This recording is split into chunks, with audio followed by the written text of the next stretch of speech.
Meus irmãos, graça e paz, amém? Pois é, o pastor falando aí, eu pensando, estou aqui eu com 11 quilos a menos, uns anos a mais e o amor por vocês inabalável. Amém, gente? Que bom estar com vocês mais uma vez. Eu quero louvar a Deus por essa oportunidade que é tão grandiosa da gente estar junto aqui, celebrando a Deus, celebrando esses 20 anos da igreja. Que Deus continue abençoando tremendamente. Hoje no almoço eu estava com o pastor Marcos e o Vinícius e a gente estava investigando aí a minha ficha aqui com vocês e chegamos à conclusão que a primeira vez foi em 2013 mesmo, pastor. 2013 eu estava em Amsterdã, vim de lá, cheguei para cá doente, preguei, mas foi uma benção, né? E a gente estreitou os laços e de lá para cá Deus tem sido gracioso com a nossa vida. Eu quero agradecer vocês por terem sido bênção na minha vida, na vida da minha família ao longo de todos esses anos. A gente sempre andou junto, sempre caminhou junto. Pastor Braga, a pastora Guiomar, pastor Marcos, a Simone, que Deus continue abençoando vocês tremendamente. Amém, irmãos?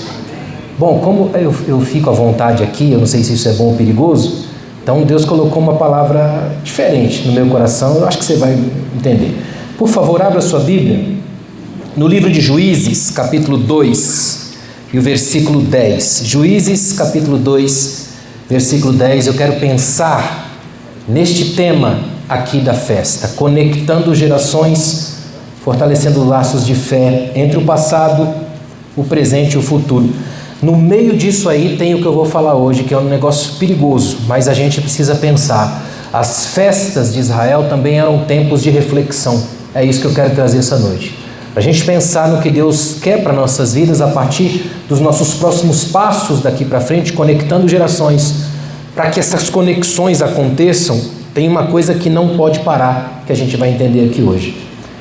Juízes capítulo 2, versículo 10, diz a palavra de Deus: depois que toda aquela geração foi reunida a seus pais, surgiu outra geração que não conhecia o Senhor, nem o que ele havia feito por Israel. Amém. Hoje, irmãos, é um dia de celebração. Então, provavelmente alguém deve estar se perguntando assim, mas por que esse texto num dia de celebração? Eu teria umas 10 razões, mas uma só vale. Porque esse texto não apenas celebra conexões, mas ele detecta rupturas, e isso é muito importante. Nós estamos diante de um texto que rasga o papel da festa e mostra o que pode interromper a festa, o que pode fazer com que a festa não tenha sequência. E é aqui que a gente vai trabalhar hoje. Até porque esse versículo, na Bíblia, ele funciona como uma espécie de aviso silencioso, como aquela placa de perigo que a gente ignora porque acha que já conhece o caminho. Sabe, motorista acostumado que costuma causar os piores erros? É um perigo quando a gente avança de geração em geração e começa a achar que esse negócio é automático. Se tem uma coisa que não existe no reino de Deus, não existe na casa de Deus, não existe na nossa vida, na sua vida aqui hoje, não pode existir, é automatismo. Tudo aqui tem que ter cheiro de novo, espírito novo, experiência de novidade. Quando essa coisa vira automática, aí tudo fica vazio. Por mais que a gente celebre, a gente faz festas como que no piloto automático e nada mais funciona. Quer ver só? Às vezes a gente fica tão automático, tem uma cena que me irrita profundamente na igreja. É quando um irmão chega ou uma irmã chega, dobra o joelho, ou dependendo da igreja que ela vai, ela senta ali e começa a orar a Deus, talvez agradecendo por ter chegado, ou fazendo aquele ritual pequeno de entrar no templo e adorar a Deus. Aí vem alguém para falar alguma coisa no ouvido, não consegue respeitar nem 5 segundos. Isso mata, porque isso mostra que uma fé vivida apenas no contexto de religião transforma a gente num repetidor de verdades vazias. E Deus trouxe a gente aqui hoje para insuflar vida na gente de novo. Isso aqui tem que ser vivo, irmãos. É por isso que 20 anos aqui tem que ser uma alegria soberana. A gente está rompendo séculos, rompendo gerações, rompendo histórias. A gente está entrando e caminhando com um Deus que está vindo com a gente o tempo todo e que está falando para mim e para você que chegou um tempo da gente colocar a mão na consciência e dizer: Senhor, já que a gente está aqui para te agradecer pelos 20 anos, o Senhor está feliz com o que a gente está te dando aqui? A minha pergunta essa noite não é essa aqui, ó. Você já sentiu a presença de Deus? A pergunta que eu faço é: Deus já sentiu sua presença aqui? Faz sentido para vocês? Escuta bem uma coisa, esse versículo Ele coloca essa placa de perigo pelo seguinte: quando você olha para esse versículo, a gente acabou de ler um versículo que é assustador, porque no contexto não teve perseguição, no contexto não teve uma apostasia explícita. A única coisa que acontece nesse versículo que é assustadora chama-se esquecimento. E surgiu uma geração que não conhecia o Senhor e nem os feitos dele. Aqui que é grave. Ou seja, percebem que tem um hiato de uma gigantesca geração de Josué e seus líderes. De repente parece um vácuo aqui, ó. Ninguém fala de Deus nem do que ele fez. E o contexto, se você ler depois na sua casa com calma, o povo de Israel está cada um para a sua tribo, cada um recebeu a sua herança e partiu cada um para um lado, perde-se as conexões, aí cada um vai embora. A última geração de velhos que viram Deus e falaram sobre Deus morre. A nova geração que vem é uma geração que já está na sua terra, já está plantando, já está conquistando, mas esquecendo Deus e esquecendo o que ele já fez. É uma geração cujo testemunho é mudo. Pensa num negócio esquisito, irmãos. É por isso que eu amo a Bíblia. A Bíblia coloca coisas que os editores tirariam. É maravilhoso. A Bíblia é um livro para olhar para a nossa cara no dia da festa e dizer: por isso que é melhor o luto. Porque lá você aprende uma lição. Lembra disso? Bom, vocês já me conhecem, eu estou em casa aqui, congrego clandestinamente aqui, como vocês sabem. Então, a gente pode falar algumas coisas um pouco mais pesadas mesmo na festa. Amém, irmãos? Acho que eu venho ano que vem.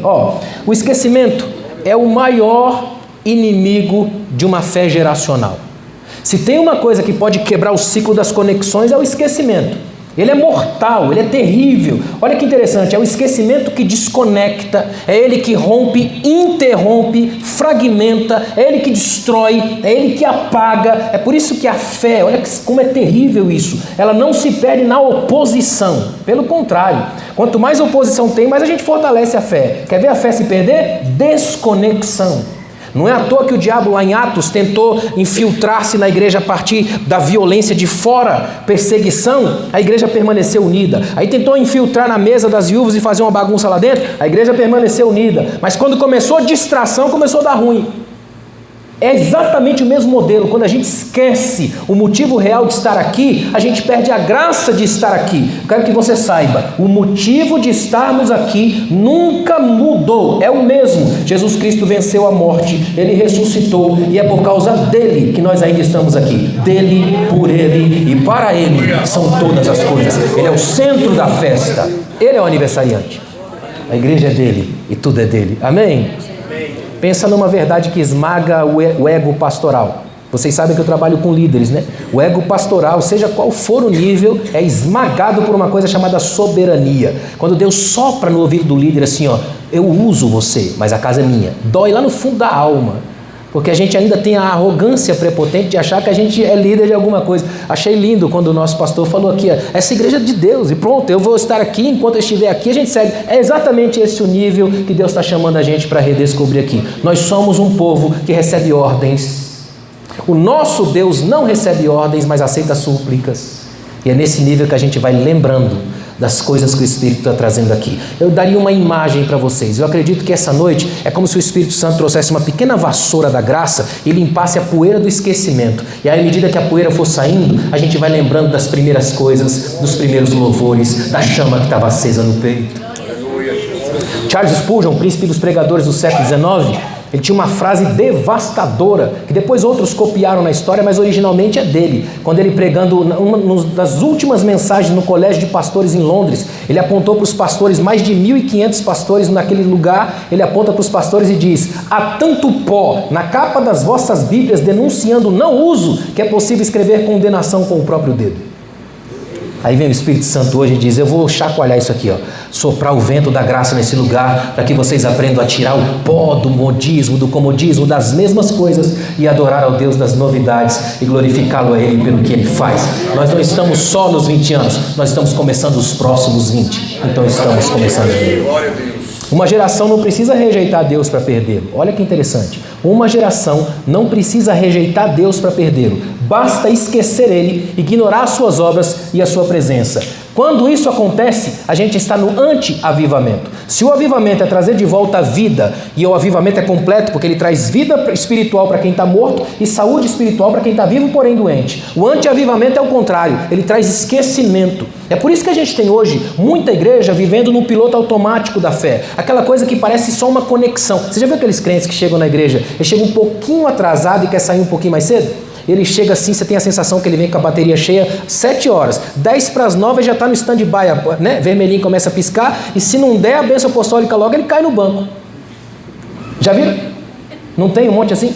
Que é acostumado com o processo, acostumado com o movimento, ele esquece do que Deus já fez. Uma coisa que eu amo no movimento pentecostal é que ele é todo narrativo, e o movimento pentecostal tem toda essa coisa de contar o que Deus fez. Por exemplo, um pentecostal não tem vergonha nenhuma de dizer Deus falou comigo e pronto, e está certo. É uma verdade existencial profunda. Ou seja, na fé que nós vivemos aqui, esquecimento é brutal, porque ele significa apagar a história do que Deus tem feito com a gente. E eu tenho certeza que se a gente colocasse o microfone aqui um por um, teria alguma coisa para dizer do que Deus tem feito na sua vida aqui, porque Deus está nesse lugar há 20 anos andando com a gente e trabalhando com a gente.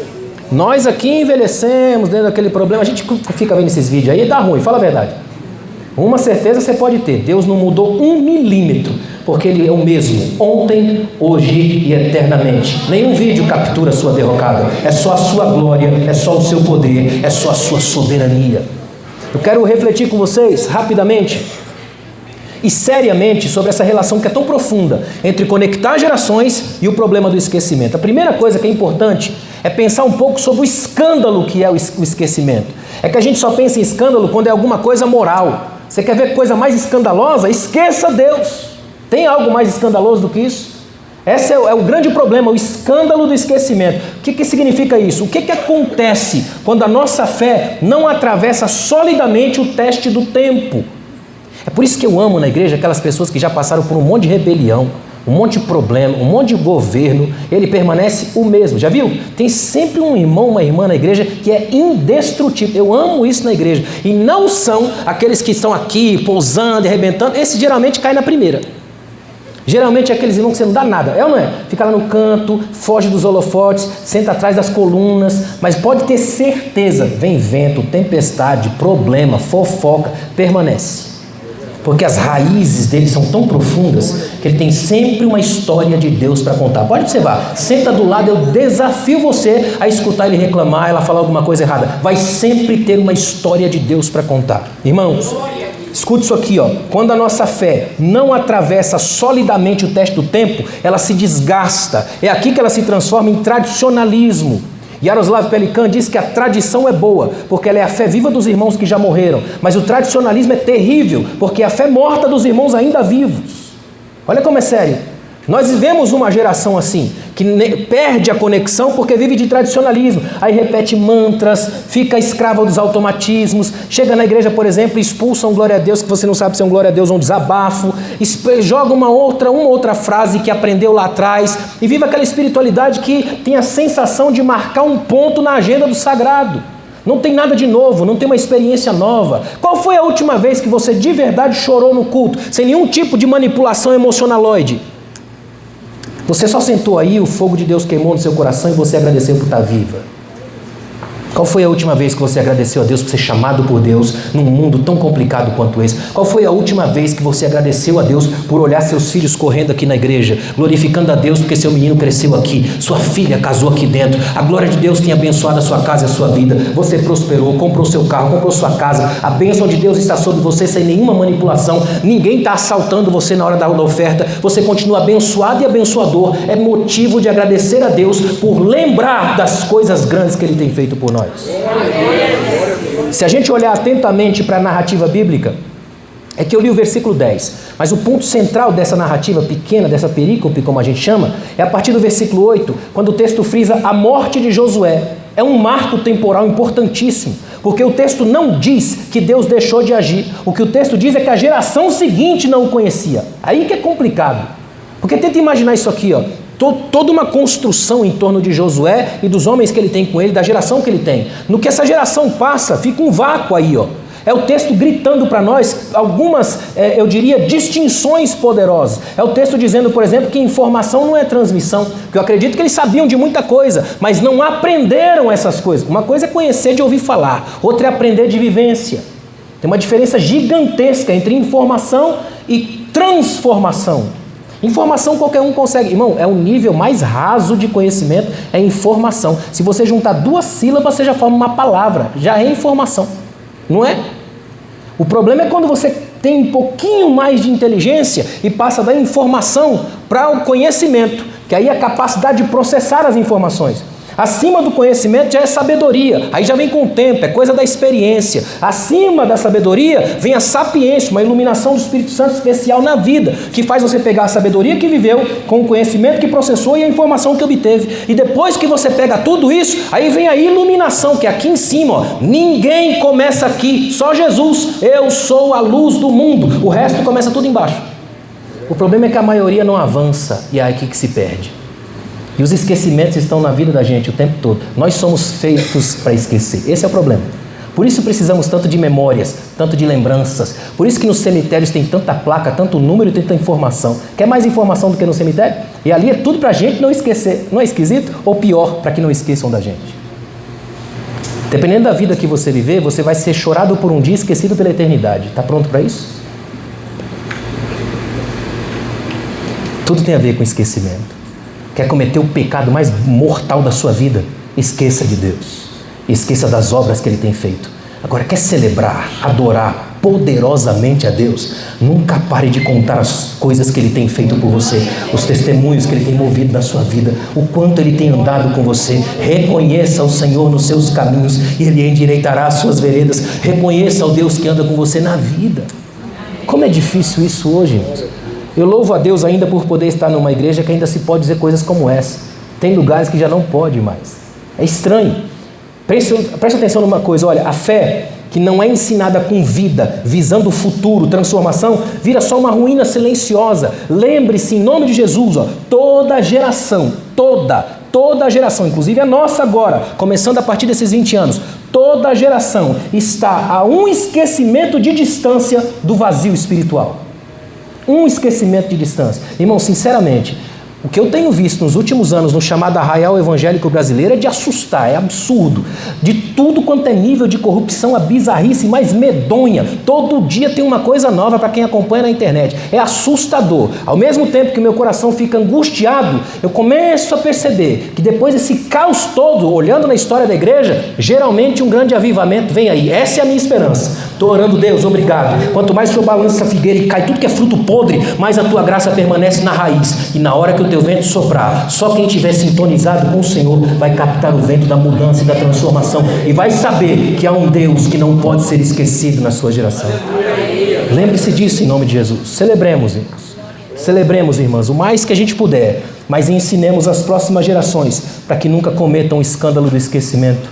Amém? Você lembra das coisas que Deus tem feito por você aqui dentro? Vamos fazer um recorte temporal. Nos últimos 10 anos, você que está aqui nos últimos 10 anos, lembra do que Deus fez com você aqui? Você lembra de momentos importantes aqui? Quanto tempo faz que você não para pensar nisso, dizer, Deus, obrigado, porque aqui nessa igreja, por exemplo, o Senhor me achou, foi aqui nessa igreja que o Senhor me abençoou, foi aqui nessa igreja que o Senhor me deu virtude, me deu o teu abraço, o teu carinho, neste lugar. Aqui acontece coisa que só o Espírito Santo pode explicar. Amém? Ainda é assim aqui? Segunda coisa para a gente pensar, olha que tremendo, é pensar o fracasso invisível. Irmãos, quando eu estava olhando nesse texto, esse negócio que eu vou dizer agora me assustou muito. O fracasso invisível é quando uma geração não percebe que falhou. O texto mostra para a gente a geração anterior vitoriosa, Josué e a sua geração. Só que tem uma falha que é estrutural, então ela é perigosíssima. É não traduzir essa experiência toda numa herança viva. Olha como é perigoso isso. A gente está falando de Josué. É isso que eu acho incrível na Bíblia. Ela não passa pano para ninguém grande, não. O texto está dizendo que ele investiu. O erro não é dele, é de uma geração inteira. Só que essa geração não soube passar para frente. E aí que tem um grande problema. Quando a outra geração nasce, porque é um ciclo, uma está saindo de cena, outra entrando em cena, essa que entra em cena já entra em cena sem qualquer nível de conversa com Deus. É abismal uma geração que não conhecia o Senhor. Esse termo na Bíblia é muito profundo, yada. Ou seja, conhecer a Deus aqui é profundidade. Não é só não ouvir falar. Ouviram falar, cantavam os hinos, é judeu, faziam as festas, mas não tinham qualquer intimidade com Deus. Não conheciam o Senhor. Eu não sei qual que é a pior das frases, não conhecer a Deus ou nem o que Ele fez. Imagina o nível de amnésia espiritual brutal de uma geração inteira. Ou seja, a geração de Josué é uma geração que venceu batalhas, conquistou territórios, derrubou muralhas, mas não soube cultivar a raiz da memória. Como é perigoso isso. É não dizer para os filhos, por exemplo, que Deus faz coisas boas aqui. É quando você volta para casa depois no final do culto na igreja, seus filhos no banco de trás e você falando horrores da igreja, criando memórias angustiantes, mas não tem coragem de criar memórias boas. É quando a gente quebra o link de uma geração para outra. Quer ver que coisa terrível? A geração de Josué conquistou a terra, mas não conquistou a continuidade. Percebe o link como quebra aqui? Quer ver que coisa esquisita? Se a gente olhar para o nosso tempo histórico, o que a gente pode detectar? Quase a mesma coisa no século XXI. Nós temos igrejas que crescem, mas não necessariamente transmitem legado. Você já viu coisa mais bizarra do que isso? Igrejas gigantes, imensas, cheias de bizarrice para todo lado, mas sem conquistar, sem transmitir legado, sem que você sinta sequer uma atmosfera celestial no lugar. Eu já estive, vocês me conhecem, em muitos lugares onde a gente chega e tem a sensação de que Deus não foi. Já teve num lugar assim? O senhor vai vir que horas? Né? Já sentiu isso? Ultimamente tenho sentido mais, é esquisito. E não é porque eu sou super santo não, é porque graças a Deus a gente ainda está vivo, então tem sensibilidade. Em muitos lugares o que a gente tem é um shopping do sagrado, uma busca por alguma coisa que Deus dê, não por aquilo que Ele é. É gente acostumada a ficcioná-lo no pregão, se rende, estou com Ele, parou de render o sumo daqui. É gente que vive numa espiritualidade que o tempo todo precisa manipular poderes. É gente mágica, feiticeira, perigosa. A fé cristã não tem nada a ver com isso. É uma fé que se alegra pelo fato de a maior das memórias ainda está viva. Eu era pecador, mas a graça me arrancou de lá, me colocou de pé, lavou a minha alma, me deu vida e eu estou livre e salvo. Você ainda tem memória da sua salvação? Quer ver? Vamos fazer um teste aqui. Você ainda lembra do dia que você foi batizado nas águas? Você lembra da alegria que é levantar todo molhado, um monte de gente olhando para você e você tem uma certeza, nasci de novo? Você lembra disso? Você lembra disso? Irmão, pode ser a pessoa mais seca do mundo, ela sai dali molhada, não é? É uma bênção. A gente sai feliz, já levanta glorificando a Deus, que bênção, não é? E tem uns irmãos mais espalhafatosos que até dão um mergulho lá, não é? Você lembra da primeira ceia que você tomou? Eu nunca esqueço do irmão do meu lado, tão trêmulo que ele derramou as 4 daquela ceia. É uma maravilha poder tocar naquilo. Aí depois a coisa fica tão comum que acontece, por exemplo, eu já vi músico lá na ceia, só pega o negócio, joga lá no canto, de repente já toma de uma vez só, parece um gole de pinga, aí coloca do lado. Como é que a gente perde isso, irmãos? Deus nos chamou aqui hoje para valorizar os pequenos espetáculos da graça. Você está de pé porque Deus te sustenta, porque a graça te enche de encanto e de renovo. A vida é nova perto de Deus. A gente fracassa de modo invisível, você não vê. Eu tenho para mim que não tem nada mais perigoso, violento do que isso. Isso se enquadra num conceito de Pierre Bourdieu, violência simbólica. É simbólico isso, sabe? Você não percebe, você só falha. Você não percebe, você só esquece. Você não percebe, então para de cantar. Você não percebe, então você entra e sai do culto como quem entra e sai de qualquer movimento. Você não percebe, mas aqui você troca amizades por coisas banais da vida. Troca o que tem de verdade aqui pela ilusão que te prometem lá fora. Escuta uma coisa, ó. Eventos hoje acontecem, mas não necessariamente marcam gerações. Por quê? Porque existe uma diferença gigantesca entre um legado de conquistas vazias, que são apenas inflação de testemunhologia, não tem? Cada um contando um testemunho que às vezes é tão mirabolante que o maior milagre é a gente acreditar. Mas tem também o legado de sentido, que é aquele que o próprio Deus constrói em nós, de modo que a gente não esquece nem que queira, porque o Espírito sopra em nós o tempo todo aquilo que tem feito em nós. Você é um canteiro de obras espiritual e o Espírito de Deus está trabalhando aí. Se você é daquele que vem para o culto, chora, sente uma dor absurda às vezes, seja bem-vindo à igreja. Aqui é o lugar onde o Espírito Santo constrói obras na gente o tempo todo. Ele arranca a fiação velha, raspa a tinta velha, ele faz você ser aquilo que de fato precisa ser, não aquilo que imagina que possa ser. Amém, irmãos? Eu não estou aqui essa noite pregando o Deus que dá. Estou pregando o Deus que te ajuda a ser e que te ajuda a lembrar essa noite, para você poder glorificar ao Deus que está em você todos os dias. Lembre-se, nem toda vitória espiritual gera continuidade. Algumas geram só nostalgia, não é? Tem muita gente fazendo só nostalgia, aquela coisa, vai lá, conta uma história, finge que acontece, finge que lembra, só que fingir que lembrar não é lembrar. Já aconteceu com você de encontrar alguém na rua em Brasília, a pessoa fala, e aí, lembra de mim? Aí você fica assim, né? E agora? Crente, não posso mentir, né? Né? A gente se conhece, né, varão? E aí fica tentando arrumar um jeito para pegar o cara no discurso, não é? Porque fingir que lembrança não é lembrança. Beleza da lembrança é que ela traz de volta contextos. Você lembra de coisas, você lembra de vivências. Você lembra do café daquele irmão que tem aqui que faz o café top, né? Lembra aí, tá vendo? Contexto, olha aí que benção. Por isso que toda vez que eu vejo CCFE, eu lembro de café ali, ó. É coisa minha e daquele irmão ali, amigo nosso. Ali, ó, tá ali, ó. Né? Ou seja, a gente precisa prestar atenção para a gente não cair no fracasso invisível de deixar que uma geração inteira não perceba que falhou. Eu não sei se você prestou atenção nisso, mas o texto bíblico trabalha com uma geração inteira que falhou e não percebeu. É assustador, irmãos. Não é à toa que o livro do Juízes está começando, a gente lê no capítulo 2, ele vai ter períodos inteiros de gente abandonando Deus. Parece um gráfico, Israel com Deus, Israel sem Deus, Israel com Deus, Israel sem Deus, não é? Por quê? Porque o esquecimento, quando entra na narrativa da gente perde tudo. Eu quero que você saia daqui hoje com uma certeza tremenda no seu coração. Não existe ninguém nesse templo hoje, posso cravar 100%, não tem ninguém nesse templo hoje que não tenha uma bênção ou uma vitória de Deus para contar. Se você está vivo, já tem uma bênção para contar. Se piscou, já tem uma bênção para contar. Se o seu coração está batendo, já tem uma bênção para contar. Você está aqui hoje porque o Espírito de Deus não te esqueceu. A memória dele é sempre plena. Terceiro, olha que interessante, tem um problema grave aqui nesse texto que a gente leu, que é o problema da linguagem. É quando a fé não encontra a transmissão correta. No texto bíblico, entre uma geração e outra, algo se perde. Ou seja, linguagem. Faltou uma mensagem que atravessasse as gerações. É interessante isso. Você não vê, por exemplo, nesse pequeno hiato de tempo entre a geração de Josué e a que vem, nenhum tipo de sermão, por exemplo, como tem em Moisés, como tem em Davi. Você não vê um salmo, você não vê um cântico. Parece que é uma geração inteira que se acostumou com o que Deus já fez, mas esquece que Deus continua fazendo. É uma geração que você não vê símbolos, falta o resgate das ações poderosas de Deus, não tem uma nuvem de fogo. E é o que Deus até tenta, fala para Josué quando passa pelo rio, pega as pedras lá do fundo e constrói um memorial e avisa quando passarem por aqui, mas parece que esqueceram disso também.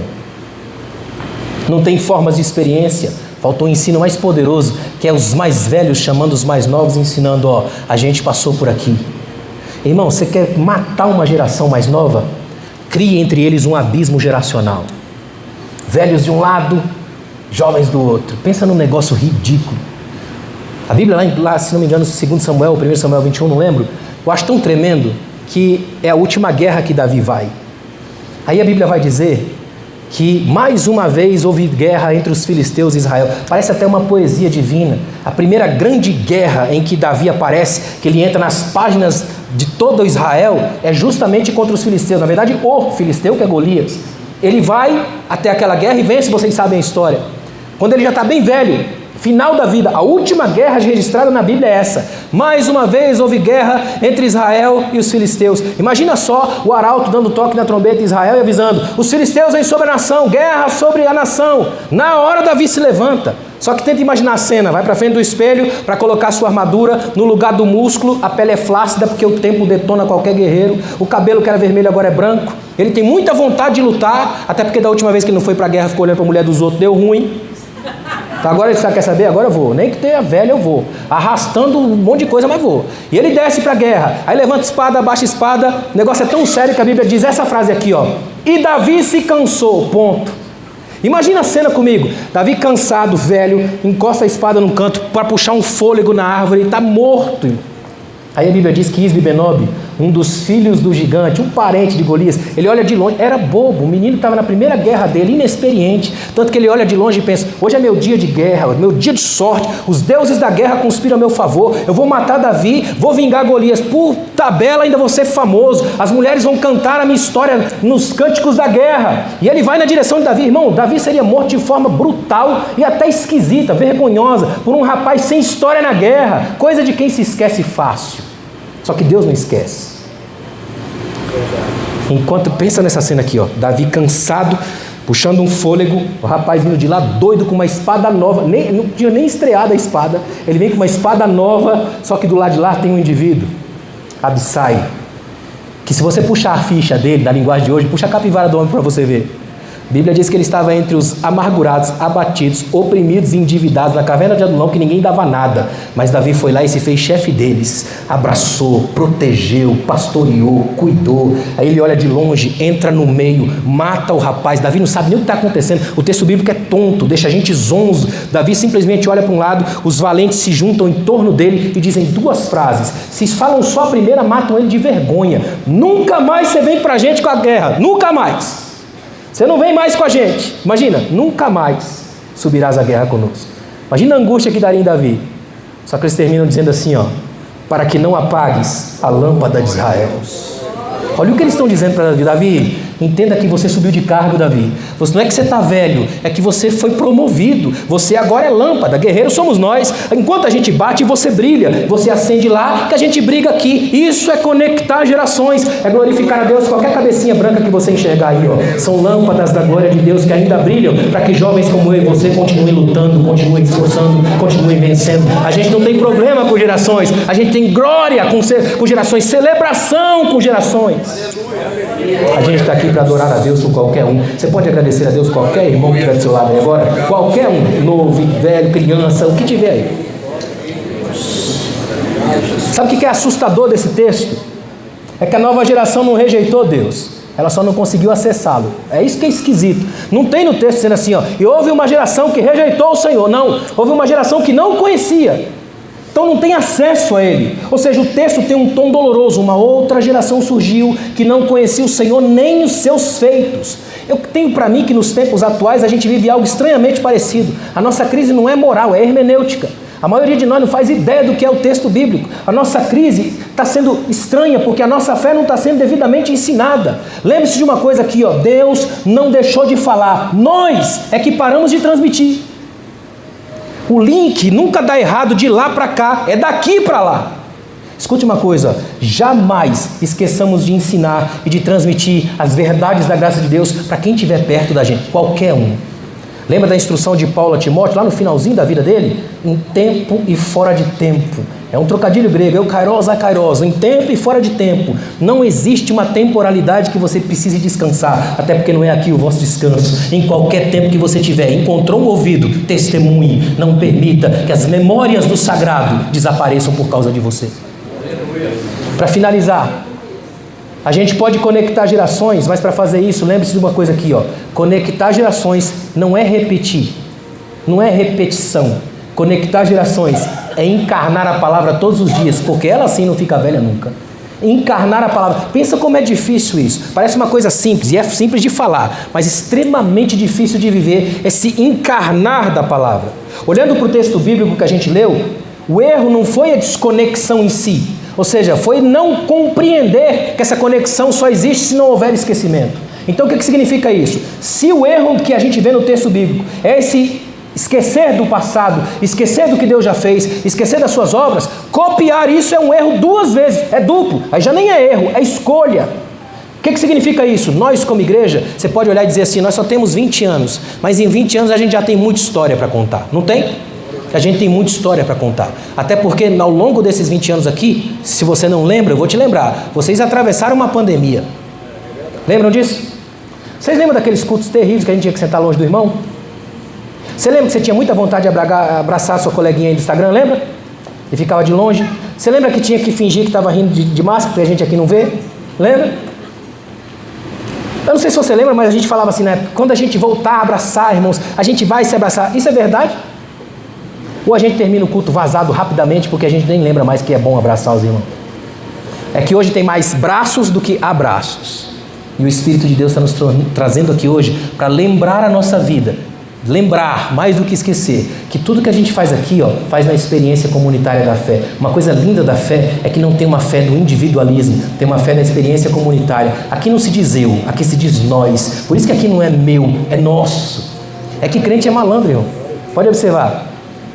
É muito raro você encontrar um crente que vai falar do batismo dele nas águas, por exemplo, que ele diga assim, ó, quando eu fui batizado. Ele geralmente diz, eu me batizei, não é? Eu nunca vi um autobatismo. Você já viu? Alguém que pegou assim mesmo, jogou na água e trouxe de volta? Não é? Tem duas coisas que você não pode fazer sozinho. Uma é casar, a outra é ser crente. Você precisa do outro irmão. A fé cristã é uma fé de experiência comunitária o tempo todo. Não dá para esquecer de você, não dá para esquecer do outro, não dá para esquecer das conexões, não dá para esquecer do que Deus já fez. O problema é que se a gente insiste nas velhas fórmulas, a gente vai virar apenas uma estátua de sal. Lembra da mulher de Ló? Que a Bíblia fala lá em Gênesis? Se tem uma coisa que me encanta na Bíblia, são as conexões. Vocês me conhecem aqui, eu trabalho com linguagens da religião na faculdade, e se tem uma coisa bonita é você fazer as conexões das linguagens. Olha que coisa tremenda. A Bíblia vai pegar uma mulher que ela, em desobediência à ordem de Deus, olha para trás e fica eternamente transformada em estátua de sal. Aí vem Jesus, séculos depois, chama os discípulos e diz exatamente isso aqui, ó. Vocês são o sal da terra. Não podia ter escolhido outra imagem? Podia, mas essa serve direitinho. Sabe por quê? Porque quando a gente vira só sal, estátua de sal, a gente perde o sentido e o simbólico e se transforma numa coisa que se vê, mas se esquece. Se transforma em turismo. Sabe aquelas igrejas que batem no peito? Eu sou conservadora e fica lá fechado com 5 crentes e um esperando para morrer? É estátua de sal, só aparece na rua, você só vê no prédio. É um prédio entre geografias de igreja, mas não tem biografias de pessoas sendo reconstruídas. Igreja não é estátua de sal, igreja é sal que se gasta, que se põe na comida, que se coloca na vida, que dá sabor, que preserva. Essa é a igreja. É mais do que uma coisa que se olha e se esquece, é uma coisa que se come, que se vive, que se experimenta na vida. O sagrado não é repetir formas e vícios, o sagrado é transmitir essência. Irmãos, para que a gente consiga conectar gerações sem cair nos erros que eu apontei aqui, tem 3 movimentos que são decisivos. Primeiro movimento, honrar o passado sem aprisionar o presente. O que significa isso? Significa que a memória da igreja é uma memória viva, não peça de museu. Ou seja, a gente não tem que ficar conectando com medo. Bom, vou até aqui porque senão eu posso mexer nisso ou mexer naquilo. Não, é uma bênção, é uma celebração, é honrar o passado, não esquecendo da vivência do presente. Ou seja, é uma igreja que sabe honrar o que já viveu, mas também sabe conhecer o que está vivendo. Uma igreja que só sabe olhar para o passado tem torcicolo espiritual, isso é perigoso. Segundo movimento é habitar o presente, mas com discernimento. Ou seja, não demonizar a nova geração, mas compreendê-la, guiá-la, respeitá-la. Um dos maiores erros que a gente vê na igreja é a gente desprezando ou despersonalizando as novas gerações, não é verdade? O que tinha de pastor, por exemplo, que não dava a mínima para os irmãos da mídia, lá os midianitas nossos, não era? Mas bastou vir a pandemia, eles tiveram que se ver de youtubers, sozinhos, dentro de uma igreja, começaram a valorizar os meninos. Já pensou se não fossem eles? Ia pregar como? Com walkie-talkie? Como é bom saber que o nosso Deus aqui hoje, ó, tem gente que não faz a menor ideia de como ligar um computador e tem menino voando na IA. O nosso Deus ainda está aqui, porque a Bíblia não é passada nem moderna, ela é eterna e em qualquer tempo ela ainda serve para a decifração do futuro. Terceiro movimento é profetizar o futuro com responsabilidade. Escute, a próxima geração não pode ser um acidente, ela tem que ser um horizonte. Você não pode olhar para esses meninos que correm pela igreja e que fazem o seu trabalho aqui apenas como alguém que de repente surgiu do nada, espontaneamente, e aí Deus está usando. Não, isso é fruto de oração, é resposta de oração, é gente abençoando, é gente conectando gerações. O que está acontecendo aqui é que a igreja é um movimento vivo, morre alguns, nascem outros, mas Deus nunca fica fora dessa obra, nunca fica sem esquecimento. Quem não ensina fé apenas condena as próximas gerações ao terrível silêncio do esquecimento. Escute, a igreja não é um monumento, como o pastor falou aqui. A igreja é uma ponte viva, ou seja, ela não é só um prédio, ela é um povo, e se ela é um povo, o povo tem memória. Qual é a memória da gente? Lembra qual foi o ditado que o pastor usou aqui do brasileiro? O brasileiro tem memória curta, e o brasileiro crente parece ter mais curta ainda. Por isso que às vezes a gente tem que se pregar no tranco, já viu? Vai lá, irmão, levanta, finge que, né? Fala alguma coisa para ele aí e tal. Porque a gente esquece que a memória de verdade, ela é mais profunda. É porque ela não acontece aqui, ó. Aqui é mais teatral, ela acontece na vida. É quando você recebe o irmão na quarta-feira da tarde da sua casa, no seu gabinete, na conversa, no emprego. É quando a coisa dá ruim, você liga para o pastor. Sabe quando tudo dá errado e a primeira coisa que vem no seu coração, o Espírito falar, liga para o pastor, lembra disso? Ele vos fará lembrar todas as coisas que eu vos tenho ensinado. O Espírito trabalha na memória. Uma igreja saudável não é a que cresce em número, mas a que atravessa o tempo sem perder Deus no caminho. Eu acho tão tremendo Eclesiastes quando diz assim, lá no capítulo 12, lembra-te do teu Criador, aí faz questão de humilhar, nos dias da tua mocidade, porque é o único tempo que você tem memória, depois perde, né? Tanto é que o texto inteiro é uma parábola do envelhecimento. Aquilo lá não é, eu não sei porque que lê aquele texto em culto de jovens, aquele texto é para velho. É a parábola do envelhecimento. As mãos começam a ficar trêmulas, o corpo estranho, vazio, esquisito, até que chega o dia que você morre, rompe-se o cordão de prata. Só que o texto está dizendo, esse menino veio andando com Deus desde lá de trás e veio lembrando dele enquanto podia, lá na memória da juventude. Quando ele começa a perder memória na velhice, vem o Espírito e faz ele lembrar, porque segundo a profecia de Joel, até os velhos sonharão sonhos. Não tem gente perdida aqui na casa de Deus. Se ele te mantém aqui, ele te mantém de pé. Uma igreja que conecta gerações, irmãos, é uma igreja que alimenta lembranças, que acende o coração das pessoas. Quer ver uma coisa? Que eu tenho uma palavra de Deus tremenda para vocês aqui hoje. Pensa nisso aqui, 20 anos. Você quer ver uma coisa linda? A Bíblia vai dizer que o filho pródigo vem, rompe a harmonia da casa, vai embora, torra todo o dinheiro dele. De repente, quando ele está no fundo do poço, em todos os níveis, arrebentado, destruído, aí ele olha para os porcos e quer comer o que os porcos comem, que do ponto de vista simbólico judaico é pior ainda, é alguém querendo cercar a mesa dos judeus. Ele se rebaixou ao nível de humanidade para o nível da animalidade mais baixa que tinha. Aí vem uma memória e acende o processo de volta. Quando ele cai em si, que é o único lugar que você cai e fica de pé, é caindo em si. Quando ele cai em si, ele diz, na casa do meu pai, na senzala, até os escravos, sobra, tem fartura de pão. Traduzindo, ele pensou assim, que coisa interessante, eu estou aqui tentando cercar a mesa de porcos, só que lá na casa do meu pai, lá na casa dos empregados, ele sobra lá o que falta aqui na minha aventura e na minha ilusão de potência. Quer saber? Eu vou voltar para o meu pai. Sabe o que faz o filho pródigo voltar para casa? Não é dinheiro guardado, não é a harmonia com o irmão, porque não era tão boa assim, nem é de fato a relação com o pai. A primeira coisa a deflagrar o processo de volta é uma memória feliz da casa. Palavra de Deus para vocês: construam os próximos 20 anos tendo uma relação tão bonita entre vocês, que se alguém desviar e for longe, tem que voltar, nem que seja pela memória. Quando eu voltar lá na casa tem abraço, lá tem café, lá tem vida, lá tem alguém que ora por mim, lá tem gente que gosta de mim, lá eu sou alguém, eu sou recebido. Você pode ir longe, mas o caminho das memórias traz você de volta para Deus. Como é bonito lembrar disso. O texto de Juízes diz: levantou-se outra geração que não conhecia o Senhor. Eu chamo vocês aqui essa noite para a gente levantar um clamor. E o clamor de hoje é que entre nós não se levante mais uma geração que só frequenta, mas que não conhece, que não experimenta, que não discerne. Mas que aqui, se levante entre nós uma geração que ama a Deus, proclama os seus feitos às próximas gerações e que saiba que Deus nunca nos deixou andar sozinhos na história. Não teve um dia nesses 20 anos que vocês andaram sozinhos. Conectar gerações não é garantir continuidade institucional, é garantir que Deus continue sendo lembrado, amado, adorado. Eu queria encerrar aqui hoje lembrando o que eu acho tão bonito, o que acontece nos versículos 1, 2 e 3 do Salmo 126. É bem isso. Quando o Senhor trouxe de volta os cativos de Sião, estávamos como os que sonham, é festa. Mas olha o verso 2.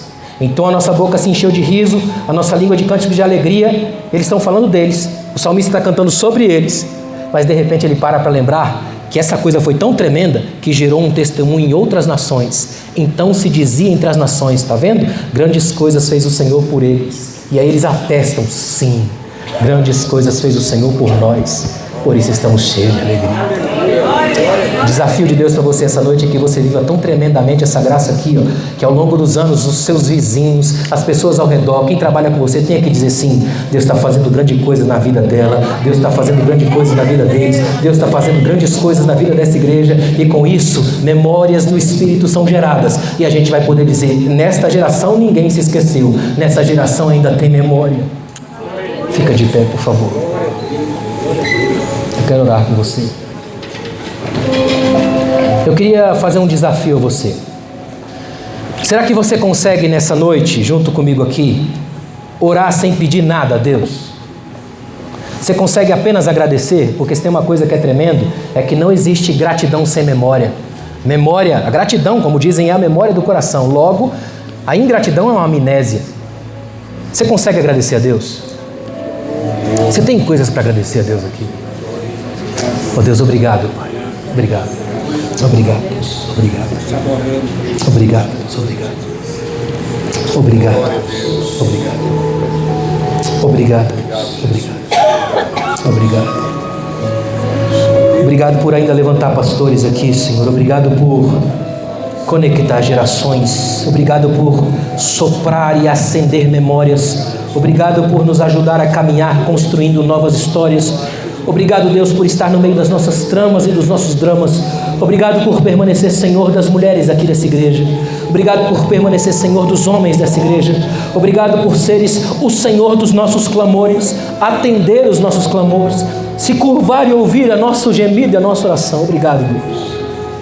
Não há palavras aqui essa noite senão gratidão. Como é bom saber, Deus, que mesmo num tempo de tanto raso, tanta superficialidade, tanta velocidade do fazer, que se perde o ser, o Senhor ainda está aqui, Pai, e ainda nos abraça, ainda nos dá um novo tempo. Essa noite é noite de gratidão. Obrigado, Deus. Não dá para esquecer o quanto o Senhor andou conosco. Não dá para esquecer o quanto a Tua mão já esteve estendida sobre nós. Não dá para esquecer o que o Senhor cuidou dos nossos filhos, dos nossos cônjuges, das pessoas ao nosso redor. O Senhor tem sido cuidador da alma. Obrigado, Deus. Obrigado. Obrigado pelos pastores dessa igreja, que com tanto carinho, com garra, com vida, têm se dedicado a esta obra. Obrigado, Deus. Obrigado dos jovens da igreja, aos bebês dessa igreja. Gerações estão nascendo aqui como um sinal de que o Senhor ainda acredita na nossa potência. Ainda estamos de pé, porque é a Tua mão que nos sustenta. Obrigado. Que Deus abençoe cada um aqui, a sua vida, a sua história. Que Deus abençoe os seus sonhos. Os próximos 20 anos começam agora. Pessoal da editora não chegou. A gente tem uns 20 livros seus, se você quiser anunciar.